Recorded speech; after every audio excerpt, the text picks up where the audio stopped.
remain pure. Ganda, no? Kahit na maging prostitute ang katawan mo, holy ka pa rin. That's Nicolaitans. Bakit? Kasi ang kasalanan daw, panlabas lang.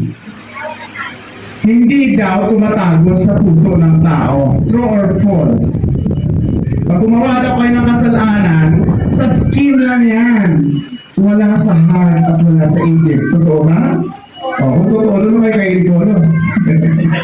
Nicolaitas na kayo.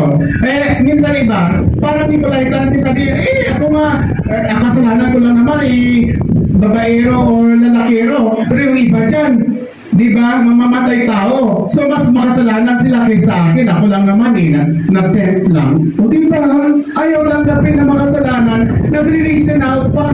Kung sabi niyo, ikaw ayaw ko ng boyfriend kita dahil ang daming mong girlfriend aside sa akin. Hindi, okay lang yan.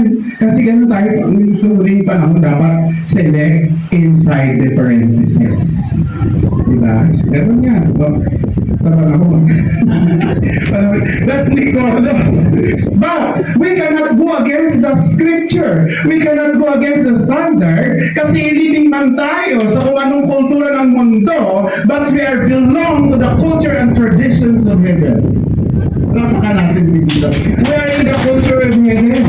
So tayong magagawa. We need to follow the instruction of God.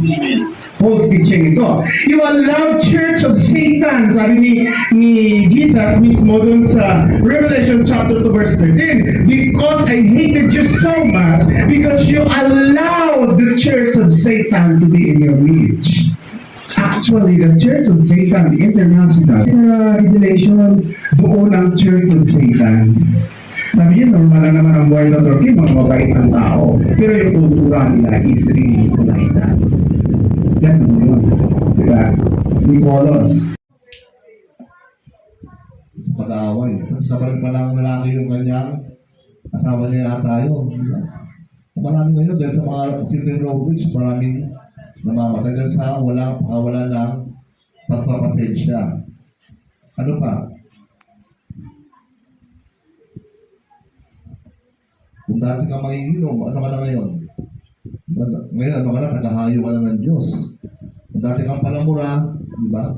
Ngayon, you are sharing the gospel na. Kung ay binago na ng Panginoon, hindi mo na ginagawa yung pagkakasala.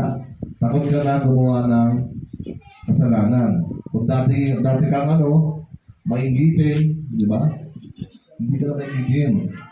Kung dati kang mainggitin palagi ang ulo nyo, di ba? Iba na, meron ka ng bagong pagkatao.